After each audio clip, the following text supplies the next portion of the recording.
주님께서 여러분과 함께 루카가 전한 거룩한 복음입니다.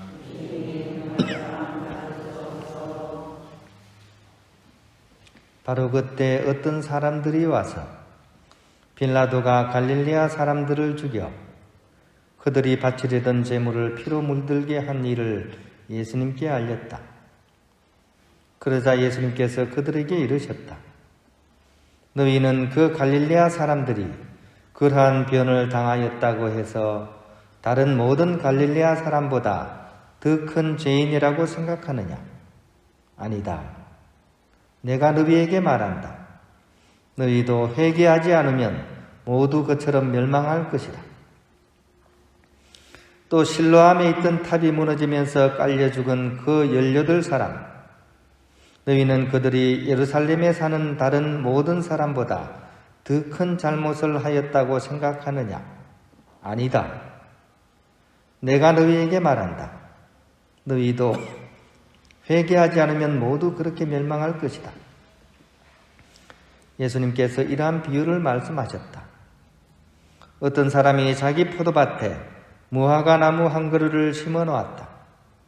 그리고 나중에 가서 그 나무에 열매가 달렸나 하고 찾아보았지만 하나도 찾지 못하였다. 그래서 포도 재배인에게 일렀다. 보게, 내가 3년째 와서 이 무화과 나무에 열매가 달렸나 하고 찾아보지만 하나도 찾지 못하네. 그러니 이것을 잘라버리게 땅만 버릴 이유가 없지 않은가? 그러자 포도 재배인이 그에게 대답하였다. 주인님, 이 나무를 올해만 그냥 두시지요. 그동안에 제가 그 둘레를 파서 그름을 주겠습니다. 그러면 내년에는 열매를 맺겠지요. 그러지 않으면 잘라버리십시오. 주님의 말씀입니다. 평화를 빕니다. 세상살이를 가만히 들여다보면 이거는 아니다 싶은 게 너무나 많은 것 같습니다. 우리 흔히 알기로 상선벌악이죠, 그죠? 착한 일 한 사람은 상 받고 나쁜 일 한 사람은 벌 받고, 이게 우리 기본적인 생각이잖아요. 콩쥐 팥쥐도 그렇죠, 그죠? 흥부놀부도 그렇죠, 그죠? 근데 세상사는 가만히 들여다보면 안 그런 경우가 많아서, 그죠?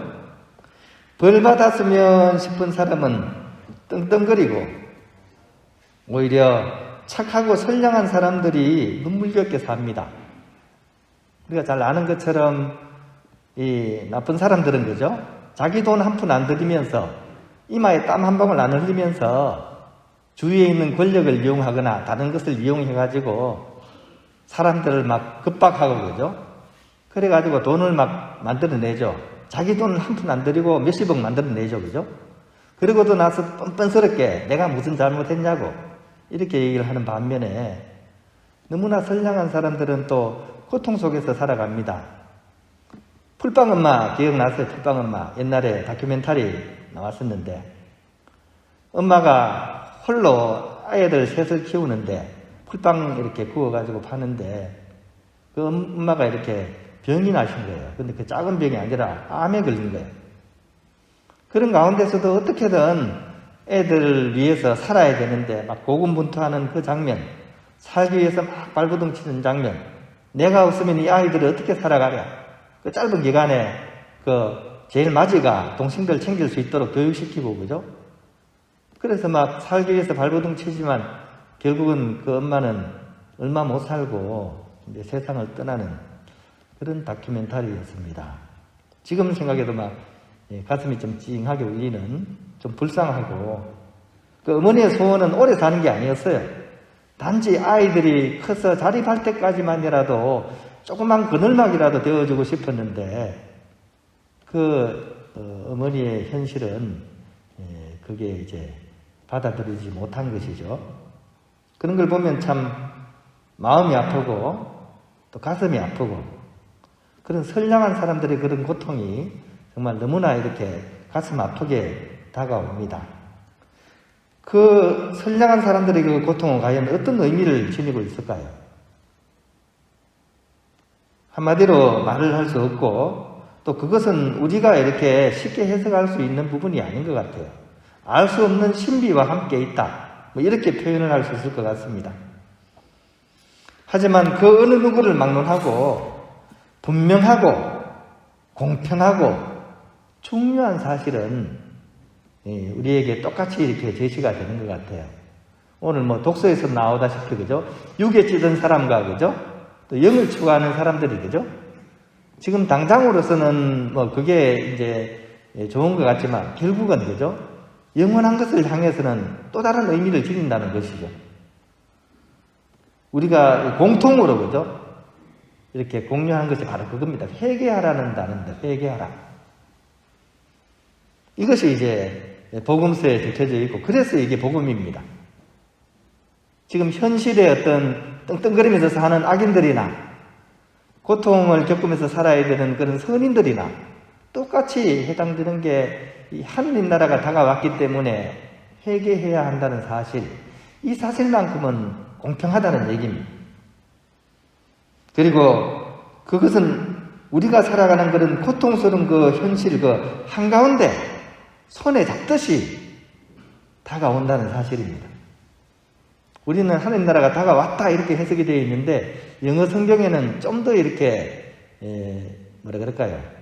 이렇게 at hand라고 표현이 되어 있어요. at hand. 손에 잡듯이 내가 손에 잡고 느끼듯이 내가 이렇게 차가운 돌멩이 만지면 차가움을 느끼듯이 그러면 따뜻한 돌을 만지면 따뜻함을 느끼듯이 그렇게 하느님 나라가 우리에게 다가와 있다는 사실, 바로 그렇기 때문에 우리는 만사 제쳐놓고서라도 그것을 향해서 우리 삶을 유턴해야 된다는 사실, 이것이 바로 복음입니다. 그래서 복음이고요. 이것은 다른 어떤 것보다도 사실 절박한 문제입니다. 왜냐하면 인생은 그렇게 길지가 않기 때문입니다. 떵떵거리며 사는 사람이나 가슴 졸이면서 하루하루 힘겹게 사는 사람이나 그죠? 이 사실을 우리가 제대로 만나지 못하고 누리지 못한다면 영원한 생명과는 사실은 상관이 없는 거죠. 그죠? 그런 의미에서 오늘 복음을 우리가 다시 한번 이렇게 성찰하면서 읽어보면 좋겠습니다. 오늘 복음 속에는 무화과나무의 비유가 나옵니다. 3년째 기다려도 결실이 없습니다. 결국은 주인님이 안 되겠다, 이거 베어버리자, 이렇게 결심을 하기에 이르릅니다. 그때 이제 관리인이 그 주인의 다리를 붙잡고 간청을 하고 1년만 더. 이 내용을 약간 상징적으로 이해할 수도 있어요. 그죠? 3년째 기다린다. 이건 어떤 얘기냐 하면 구약 성경을 예를 들었을 때 그죠? 1년은 창조 때부터 아브라함까지가 1년이고요. 그 다음 1년은 아브라함부터 모세까지가 1년이고요. 그 다음 1년은 모세부터 예수님까지가 1년이라고 쳤을 때 이제 관리인이 1년만 더 부탁하는 시간은 그죠? 바로 예수님께서 복음 선포하는 그 시간을 이끄는 것으로 우리가 이해할 수도 있겠죠. 그리고 이 전체적으로 바라볼 때 오늘 복음에 나오는 그 기다림의 시간은 한편으로는 위로의 시간이에요. 그죠? 우리 끝장날 줄 알았는데 이 관리인이 잘 얘기해가지고 1년을 더 벌었잖아요. 그래서 우리가 위로의 시간입니다. 그러면서도 종말론이죠. 우리가 궁극적으로는 그죠? 완성을 향해서 나아가야 된다는 거죠. 그런 의미에서 경고의 시간입니다. 이 시간을 제대로 활용 못한 사람은 결국 이 경고에 끝장나게 되는 그런 시간으로 바라볼 수 있습니다. 다행히도 고맙게도 훌륭한 관리인이 바로 이렇게 도와주시기로 한다는 거죠. 그죠? 구덩이를 타고 걸음을 주고 이렇게 해서 어떻게든 우리가 그 열매를 맺을 수 있도록 도와준다는 것이 또한 오늘 복음에 우리에게 약간 위안이 되는 그런 부분이라고 하겠습니다. 바로 우리는 이런 도움에 힘입어 해결을 할 수 있어야 됩니다. 유턴을 할 수 있어야 됩니다. 기회가 있을 때 해야 됩니다. 우리에게 주어진 인생에 이제 얼마 남았을지 알 수 없지만 이것도 지금 기회의 순간입니다. 이 시간들을 우리가 허투루 그냥 육적인 것들에 세속적인 것들에 한눈 팔고 있다가는 결국 우리는 이제 심판의 시간이 남게 되는 그런 결과를 자내게 될 것입니다. 특히 오늘 복음 말씀이 포커스를 맞추는 것은 내가 지고 가는 그 십자가 한가운데 주님께서 함께 하신다는 그런 내용입니다. 우리가 평상시에는 잘 모르지만 그죠? 정말 어려움을 겪거나 힘든 일을 겪을 때 그때 우리가 어떻습니까? 그때 비로소 우리는 주님을 찾죠. 그렇지 않습니까? 다 힘들고 어려울 때 주님을 찾아요. 그래서 그때가 기회의 순간이라는 얘기입니다.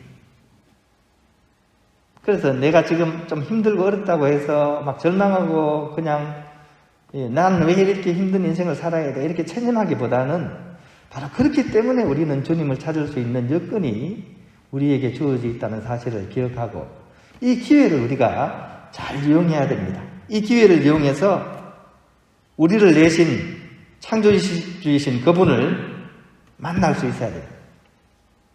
그리고 그 눈길을 바라보고 그죠? 그분의 두 손을 맞잡고서 나의 이 삶의 구렁텅이에서 다시 딛고 일어서는 어둠만 있었다고 생각한 이곳에서 한 줄기 빛을 만나고 그죠? 그것을 통해서 새로운 인생으로 나아갈 수 있는 그런 전기로서 우리가 전환시켜 나갈 수 있어야 될 것 같습니다. 이제 밖에 나가면 가을이 아주 깊어갑니다. 가을은 성찰의 시간이기도 하죠, 그죠? 이 떨어지는 낙엽을 보고, 그죠? 또 스쳐가는 바람결 속에서 우리는 이런 생각을 해야 될 것 같습니다. 나는 그러면 내 인생의 이 가을에서 어떤 결실을 맺었나? 또 이제 얼마 남았는지 알 수는 없지만 어떤 회개의 삶을 살아갈 것인가? 특히 내 삶의 십자가를 나는 지금 어떻게 대해야 할 것인가? 그리고 하느님의 모상이라는 그 이웃을 나는 어떻게 대하면서 살아가고 있는가? 이런 것들을 성찰해 보아야 할 것입니다.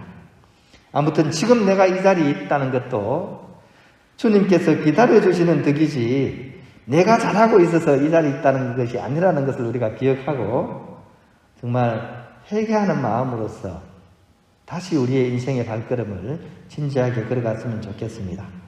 최소한 회개하지 않으려는 그런 자신을 회개할 수 있어야 되겠습니다. 내가 회개할 게 뭐가 있는데 이런 분 있죠, 그죠? 그게 바로 회개할 사람입니다. 오늘 복음 말씀을 다시 한 마음에 새기면서 주님의 그런 이끄심에 우리 자신을 맡기는 그런 우리의 하루가 되었으면 좋겠습니다.